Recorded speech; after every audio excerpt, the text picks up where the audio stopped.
This report that I'm going to give you over the next 15 minutes or so is to answer the call of how do we not only find the jobs that Stephen talks about in his report, but how do we outperform. This region, as you'll see, is intensely entrepreneurial. Intensely entrepreneurial. It will surprise you when you learn how much so. This region has so much more opportunity to commercialize technology than just the universities. This region doesn't suffer from a capital lack with the venture capitalists not coming to this region. This region is finding ways to grow great entrepreneurial businesses, notwithstanding that. I've been able, with the support of the 2030 Group, to put together a multidisciplinary team of economists and data miners to look at this significantly for the last 5 months. And I want to share with you some of the things we saw. I highly encourage you to take a look at the report that you have on your chair, or go to the website and read it in total. This is just a highlight. So this region's entrepreneurial. We've had more new business formation than Silicon Valley or Boston since 2004, year after year.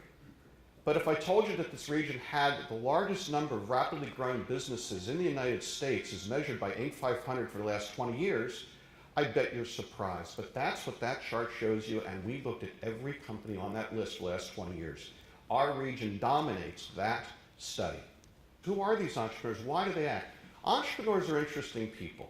Maybe you are an entrepreneur and don't even realize it. Entrepreneurs are people that believe that they can make the world different through their own hard work and by involving others in selling an idea.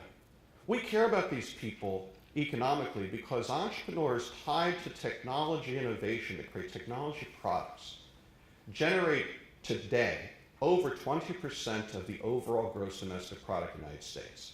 And measured by many people in the academic community are the #1 driver of job creation. Household names like Intel and Apple are examples, but there are many, many companies in this region that rapidly grow because they're backed by entrepreneurs. We are intensely entrepreneurial. What motivates entrepreneurs? Changing the world and getting rich. Entrepreneurs like to get rich. We want them to get rich. And here's something that we were really surprised when we looked at. We looked at every merger and acquisition transaction in this region for the last 20 years. We found 12,000 transactions, 6,000 in and 6,000 out. And of those deals, 105, and I'm telling you, we talked with 120 plus entrepreneurs to prepare this report. Nobody came within 50 of that number. And say, how many billion-dollar deals? 5, 10, 105. And 2 weeks ago, we had 106 when Cvent sold for $1.6 billion. 6,000 sales for local entrepreneurs and their employees and their investors in the last 20 years where they successfully exited their businesses. That is phenomenal performance. I can tell you, in comparison to places like Silicon Valley, that holds up really, really well. This is not a sleepy town where people don't exit businesses. It's a dynamic market. That's the great news.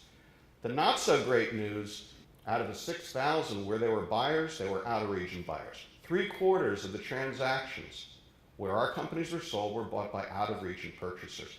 That has significant implications for those of you to think, wait a minute, why do I feel that the smartest and the most dynamic entrepreneurs leave town? Well, the answer is many of them do because they're consolidated into their parent companies. That's something we need to fix. Well, so I've told you something that I suspect you found surprising. How do these businesses grow? Well, it's not from venture capital. We only get about 2.5% of national venture capital. To put it in perspective, we get $1.4 billion. It's not bad. But to put it in perspective, of all our competitors, the regional competitors that we think of as our peer competitors in innovation, we lag behind significantly. We're number 8th nationally, could be 10th, depending upon how things were measured. Silicon Valley, on the other hand, gets almost 47% and $27.3 billion. That's where the money's coming from. Now, I want to make a very important point. This is not a story of dependency. Dependency, to my mind, is a word that's very value-laden for many of us. Sort of think about dependency as somebody who's not strong enough to succeed on their own or spongy in some way. Our entrepreneurs are like sunflowers. They follow the sun. When we were in the middle of the internet boom in the late 90s, and we were in the middle of it because the internet was invented here, because the internet backbone was here, when we were in the middle of it, venture capital came in droves, and our entrepreneurs grew companies like AOL and Network Solutions and PSINet and so forth. It was a phenomenal time. But the entrepreneurs in this region didn't stop being entrepreneurial.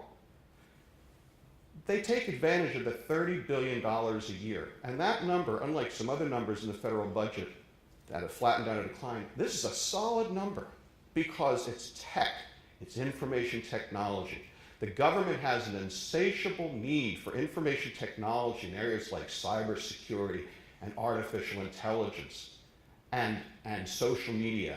They need more than ever with national security to understand these things. They are spending a lot of money in our region, and our entrepreneurs are growing cybersecurity and data science companies in reliance, not dependency, of an enormous market opportunity.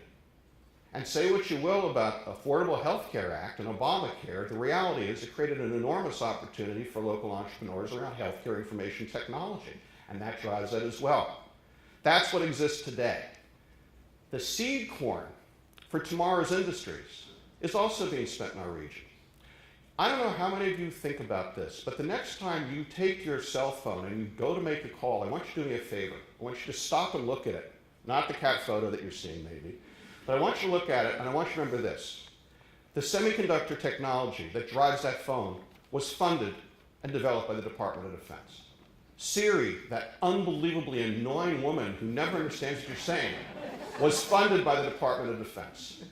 The GPS system that helps you find your way when you're lost and you're late for a meeting was funded by the Department of Defense. And all that money and all that research happens here, right here. $26 billion a year last year in things like advanced technologies and healthcare.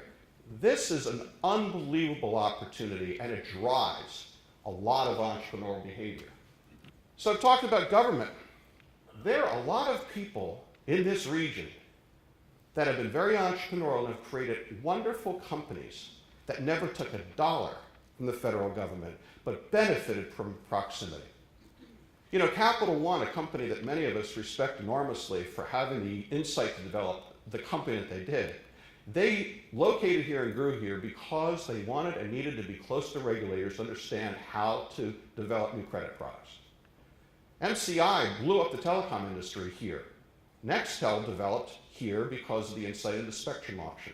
Companies like Cvent are here because we are a location for associations and hotels, and Cvent's an event management business in a lot of ways. MedImmune, the driver of biotech in our region, is here because they spun technology out of the National Institute of Health. Fairfax Innovo, which we hope will drive precision medicine, is here because you can't change healthcare without understanding how to change reimbursement to treat patients on a holistic basis. All these things are happening here, but have nothing to do with getting a dollar from the federal government.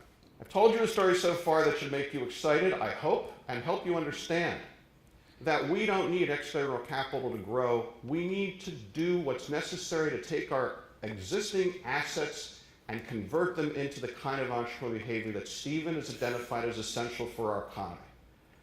Now I want to point out two things that we must be vigilant about, or we'll never get there.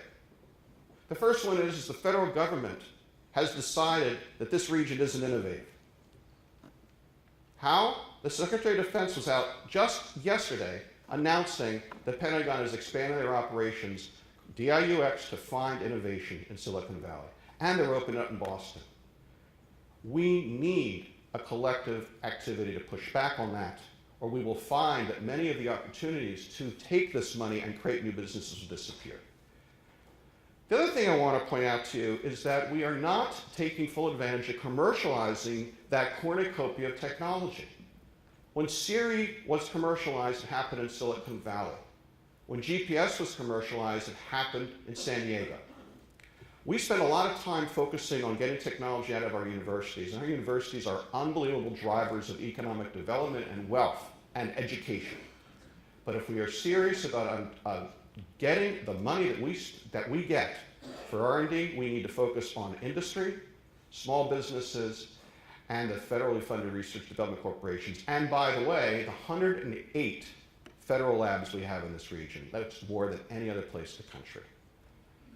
So we got a lot of work to do, but the good news is that there's a pathway to solve and address these problems. Number one, I mentioned the 75% out of region purchase before. I want to point something out to you. Software and biotech companies were bought out of region purchasers at roughly the same rate that our local companies bought software and biotech companies from places other than DC.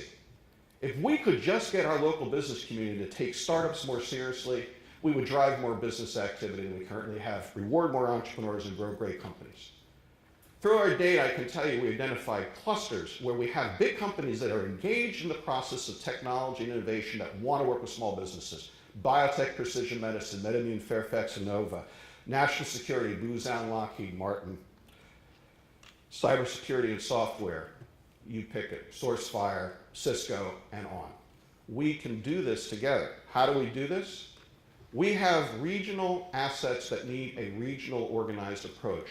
There needs to be a Switzerland to convene big and small businesses in a way that is supportive of the tremendous investments that we have made locally on a state level and get a collaborative effort going. Let people compete on the local level because that's what they do, but let people have a place to convene where a big business can do a reverse pitch and say to startups, I need a cyber technology to do X, I need a engagement technology to do this, and get startups building things for them. We need a Switzerland.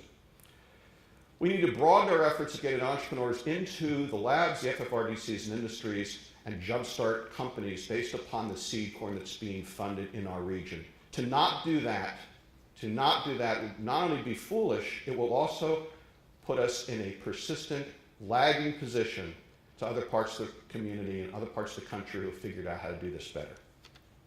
Which means we need an innovation roadmap.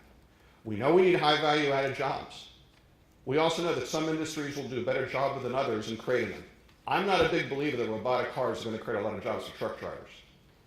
I am a big believer that applying precision medicine and the life extension will create a lot of jobs because people will generally want to be treated by other people, for example.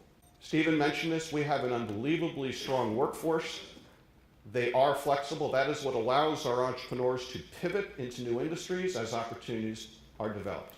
I can tell you, speaking for myself as a professor of entrepreneurship at the Smith School, I've been around this for a long time, we need to invest even more than we are in education and entrepreneurship, and also getting into the secondary schools so that when you're in high school, you get exposed to technology and entrepreneurship. Don't leave it for the real world. Make entrepreneurship and technology part of the everyday world. I will show up at any time, any moment, if you give me 5 minutes morning to talk about this. There is nothing more important. Please go and read the report at 2030roadmap.com. Bob, thanks again for letting me do this. Thanks, everybody.